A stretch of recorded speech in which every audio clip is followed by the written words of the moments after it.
Hey, my sharkies. In Marvel Rivals, there are some outlines that send shivers down your spine. Hearing a Legendary! is one of the only things that can send an entire team scrambling like bugs from under a rock, but there are some that don't even result in a flinch. I'll go through these characters in order of my playtime on them, because I've already run out of interesting ways to rank them. Jeff's ult, despite its insane potential, never hits. It seems like every goblin has some way to survive it. Cloak can fade, Hulk can bubble, Star-Lord can backflip, classic superhero things. Jeff is so easy to murk when he's swimming away. And that's only the first half of the battle. Next you have to get to a ledge, and if you haven't pre-bubbled, you're cooked. And some maps, like Clintar, don't have any ledges at all. And you can take them into your spawn, but you have to be practically trapped in spawn for that to work. Rant over, D tier for Jeff.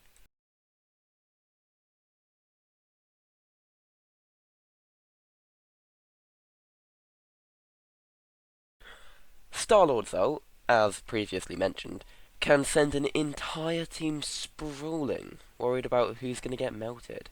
Usually it's the supports, and then you win the team fight for free. He can get stunned during it, but it doesn't actually cancel the ult. He keeps flying for the whole duration. It just sort of postpones it.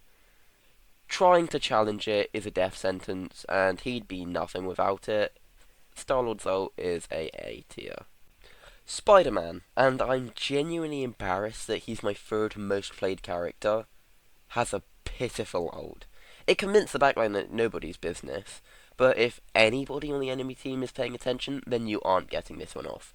He can be stunned out of it, and it completely cancels it. I think some healers can out-heal it. The stun is helpful, but procs after far too long. Spider-Man can go in the D tier with Jeffrey. Iron Fist, though, is not Yifu Dangwai Wanfu Mukai in any way, shape, or form. The best thing about it is the cooldown reduction on his parry. Hearing the discount prices on town halls puts such a target on your back, and you're gonna get stunned and dropped far too quickly. It does do a lot of damage, but not enough, and it never seems to have impact. Should probably reduce his kicks cooldown as well. Lindley can join Jeff and Spider-Man in the D tier. Stranger's ult is insane at team wiping. There's nothing scarier than hearing the option to purchase the Eye of Agamotto when you're deep into overtime. And there's nothing that gets your hopes up more than I unleash the Vishanti's power! in a team fight.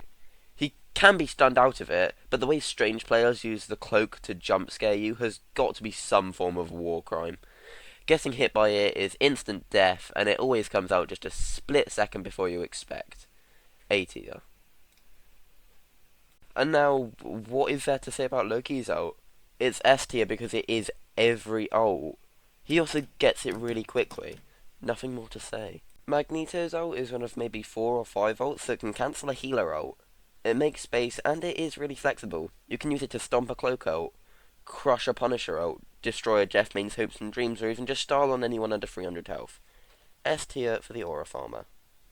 Adam Warlock's ult is very situational. It's the most expensive ult in the game as far as I'm aware. It takes 20 minutes to start and it doesn't last very long. You could sneeze and miss it. It barely heals your teammates except for the bonus health. At that point, just make it give them full health. The radius of it always misses one teammate, and it sets up perfectly for any gremlin on the other team to wipe you. But when it slaps, it slaps. Oh, it's all over, and then suddenly, we're back. The entire team's alive again. A second chance. But it goes into C tier because you'd rather have a support ult. Groot's ult can wipe a whole team if you've got good allies. If your teammates are on the ball, they can really capitalise on this. The roots can reach you from 7 light years away. They measure distance, not time. Moon Knight, Namor, Blade, Magneto, or Torch can all kill through support ults with Groot's ult. The thing with Groot's ult is that shields like Magneto's or Stranger's can block it quite easily and cancel the projectile entirely. Groot could have an A tier. Wolverine's ult is really finicky. The damage is insane with full rage, and it sets up perfectly for a few slashes and then a team wipe.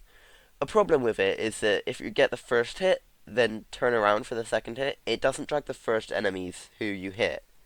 Without rage, it hits like an angry chinchilla, and it does glitch sometimes. This is a great way to cripple a team, though. I think Wolvie deserves a B tier for the inconsistency. Rocket Salt is also a B tier. If you don't put it behind cover, it's really easy to destroy with literally any focus at all. Tank Busters are especially good at it. However, the damage boost can power up ults like Thor's, and I'll get to his later, which is amazing foreshadowing, woo good writing me, to kill through support ults. The bonus health is insane. It does function as a support ult and help with DPS, which not many do. The main problem with Rocket's ult is Phoenix. The amplifier truly is nothing with an enemy Phoenix. Like I already said, B for the rat.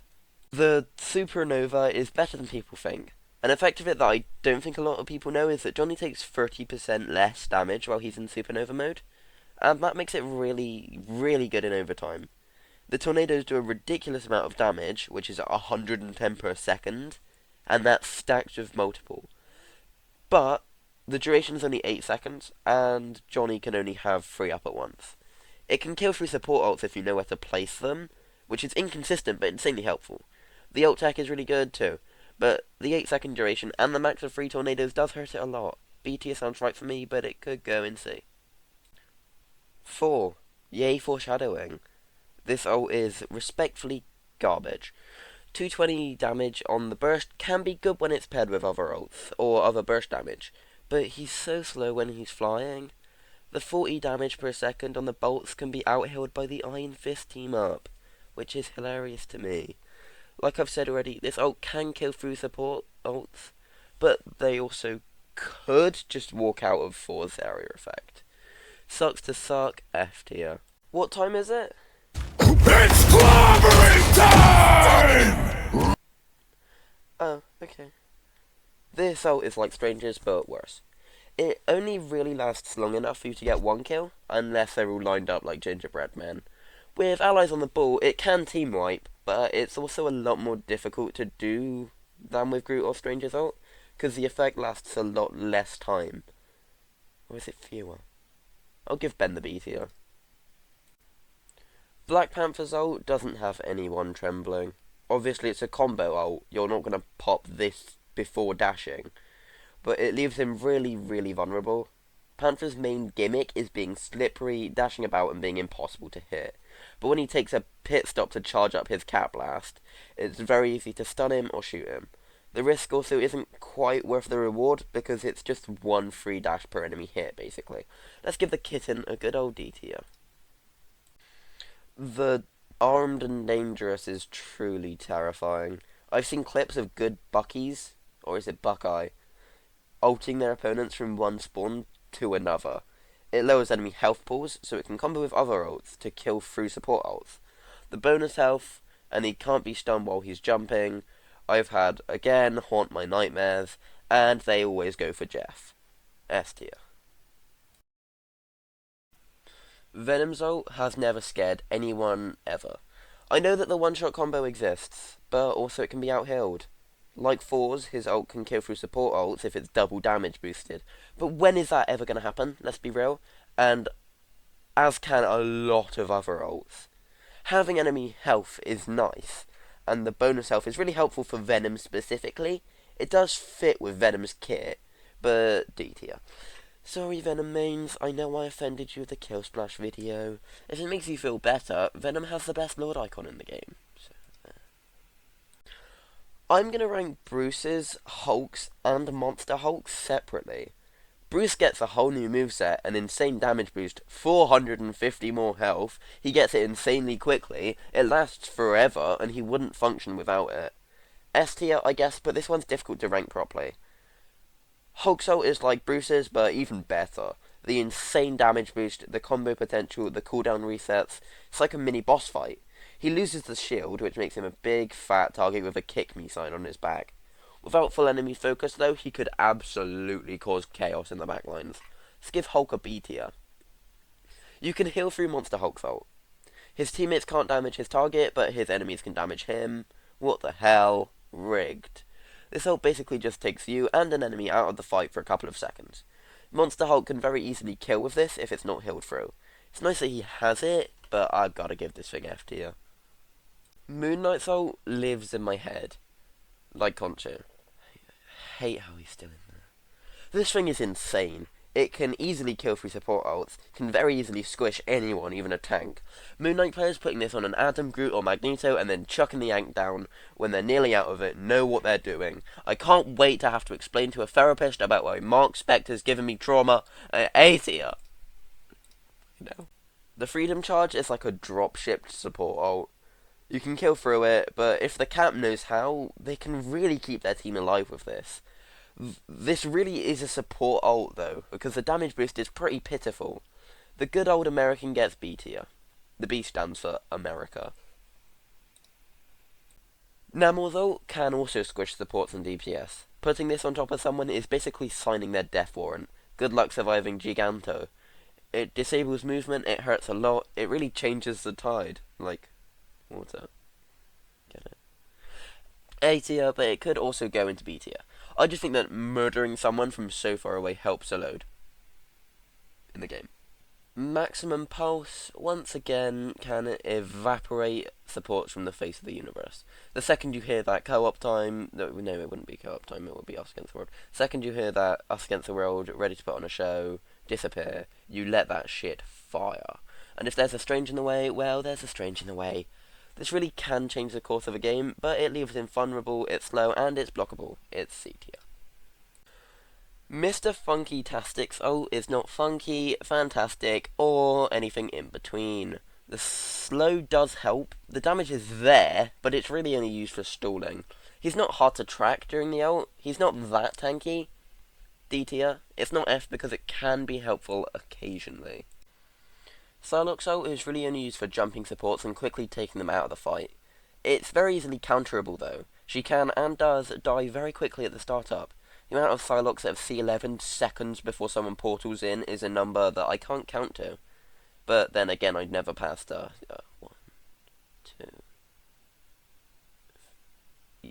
2. Year 2 maths. C tier. Punisher's ult is the heavy version of Star-Lord's ult. And boy does it melt. Yes it does, I was being rhetorical. With headshots you can kill through support ults, I think. It leaves him very vulnerable with no movement at all, but also basically turns him into an Apache attack helicopter. The auto-aiming rockets are the cherry on top of the Punisher cake. Give the boy an A tier. Squirrel Girl's ult is really easy to destroy. It has 300 health, but the amount of times I've been double hit off a wall by these bloody tree rats terrifies me. Goddamn tippy toe. D tier if people destroy it. 1,000 Cuts really does feel like what he says it is. If you do it in his Bloodline Awakening mode, you get lifesteal from it. The damage is insane, the healing reduction is really punishing to play against, and it's really good for getting quick picks. Let's give Blade a B tier. The B stands for sword. Hawkeye's ult is really inconsistent. The after images don't appear if his legs are covered, because apparently his eyes are in his knees. Wouldn't surprise me based on the Hawkeye players I've seen. If enemies hide behind a wall, sometimes the after images disappear, sometimes they don't. He can't headshot the after images. Give Hawkeye a C tier. Luna's ult is incredible, S tier, and I do not need to elaborate. On the contrary, Peni's ult is the only ult in the game that would benefit from having a button to cancel it. My friend, who's a Peni main, says, and I quote, Peni's base form is better than when she ults. And I can't disagree. It can be used for stalling, but it isn't good at it. The left click thing does nothing of relevance. She's not even CC immune during it. Easiest F tier of my life. Mantis' ult is like a worse mix of Rocket's ult and Luna's ult. It lasts 8 seconds. This is a joke compared to all the other healer ults. It heals so much less than everyone else's. C tier, it's still good, and it's nice that she can move around and attack during it. I'm not surprised that Ultron's ult is in his name, considering how often he gets the bloody thing. But it doesn't last very long. It does significant healing and damage. He's CC immune, which is really helpful. He gets regeneration during it. It hurts to get hit by, and it keeps his team alive. B tier. Widow's ult does nothing. I feel zero pressure from it. It used to be able to one-shot with the Hawkeye team-up, but not anymore because that team-up got taken out back and shot 12 times in each leg. The slow is annoying, but not really that bad. The defense debuff sounds good on paper, but I've never seen it come into play. But then again, no one ever plays Widow. F tier again. Darkchild is a terrifying ult to hit. Magik players always know how to kill through support ults, and they're annoyingly good at it. This ult does insane damage and has insane staying power, and quite frankly, I think it deserves S tier. It tanks, it kills, it does a lot. Storm's ult is also really good. I didn't consider the Fishnado for Jeff's ult because Storm is the one who uses it. She gets the kills with it. It can team wipe. The Fishnado can kill through support ults, but you can kill her through it. I've never seen that happen in my own games, though. With Fishnado, easy S tier. Without, I'd give it A. Invisible Woman's ult is very good. Classic support ult vibes give her an S tier. Emma Frost's ult does nothing of significance. Stopping ults can help a lot, and it pulls enemies out of position. It doesn't last long at all, and Emma players always use it during enemy support ults. Why do they do it during support ults? Give it C tier. Hela's ult is really easy to destroy, really easy to block with Doctor Strange, but it does hurt a lot. The highlighting is fatal. If you don't have a support ult, or the Punisher, then you'll die. C tier, but it does seem like Phoenix's ult was designed to counter it. Speaking of, Phoenix's ult, it counters a lot of things. With the right marks it can kill through some support ults, I think. I might be wrong. She regenerates all of her health. It can be destroyed, but that never happens. A tier. And don't judge me for Cloak and Dagger being my least played character. They also get an S tier. Classic healer ults. And that's it. With every character done, I thank you for listening to me yap for 18 minutes. So thank you so much for watching and giving me a chance. Make sure to upvote your Jeffs, and I will see you soon.